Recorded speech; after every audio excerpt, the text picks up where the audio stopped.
but it's this constant obsession with getting the new thing, getting the material that will make them feel good. But chasing materials always leaves you empty. And I've learned that firsthand in some cases. I was a car guy for many years and chasing and chasing and chasing, but I was also an unfulfilled person. Um, so that never helped me. And I learned the hard way that this is empty. It's very empty. And a lot of the things that we tell people to do is empty.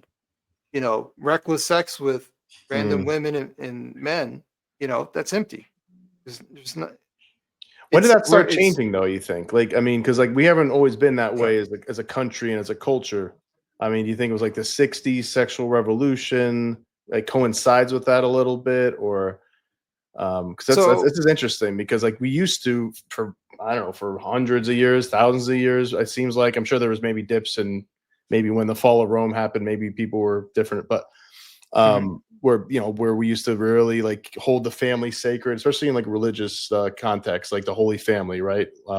Which I feel, and I'm not religious, I'm spiritual, but I'm not religious, but I do feel that now having my own family, having my own daughter, my wife, and you feel like a sacred bond with that like that like Trinity, basically. Where like it's just like an extension of real love, real caring, beautiful love, right? And it's like I don't know, I feel like that's become definitely in the last several decades become less and less and less sacred, more and more like, why bother with that? Women, you shouldn't be mothers. Like, just you got to try to be CEOs and entrepreneurs and be everybody's girl boss, and being a stay-at-home mother or just being a mother in general, and then a lot of women obviously regret that later on. They're mid to late 30s. Guys are told, you're going to get divorced. I mean, and there's some good reasons too. It's like you might get divorced. They might get divorced and take half your money, take your house, whatever. Your wife is wants to keep the kids away from you, and it could be like hell, right? If there's something happens in a divorce. So there's reasons, I get it, but it's also like men, I feel like have been taught to like just have an eternal adolescence themselves, play video games all the time, escape, just be promiscuous. That's the cool way to go. Of course, there's like the whole manosphere kind of thing going on where like the Tates of the world will kind of promote that as well.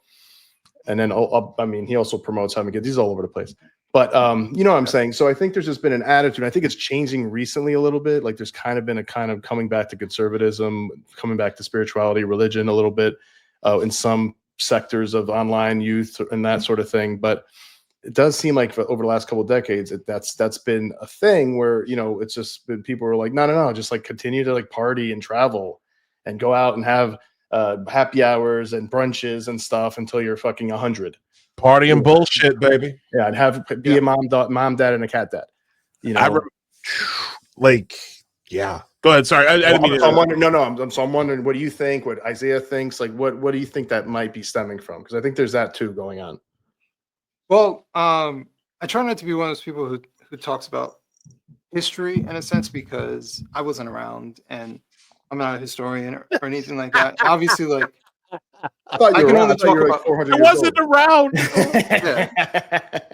No, just like I wasn't around in the 60s. I can understand when people make that argument. And maybe if someone who's much older than myself says like, I saw the shift, all this stuff, right? And maybe there's some validity there, but I can only speak from since I've been alive, and since I've been alive, I've seen materials become more and more of an idol. Things becoming more and more of an idol. So now, if I can just add a little bit more, because you kind of brought it up. If I'm to be like 100, we have stepped away from godly principles. We've replaced God with things. Yeah. And there is nothing in a car, there is nothing in a house, there's nothing in that discount object you get from Walmart. There's nothing. These are fleeting feelings. By stepping away from God, we've also stepped away from conduct. We've stepped away from things that are actually beneficial. We are beings that are told to love, but we don't know what love means or what it looks like. It's skewed. Love is sex. Love is essentially lust. That's the remix version. Mm. But much of what I was saying before, love is sacrifice, right? So when I think of God and Jesus Christ demonstrated the ultimate love. He sacrificed his life for mankind. Mm. Right? That is love. That's the essence of love. And that's the greatest sacrifice that someone can make. And I've said this before. Parents talk about, I'd step in front of a bus for my child. I'd do anything for my child. Yet they would not stay with their children's father, or the That's children's interesting. mother for the Yeah. children. Yeah. Right? Yeah. So Yeah. where is that sacrifice? Where is that need for sacrifice? And these are words, right? This is lip service. There's Where is the action? That's true. That's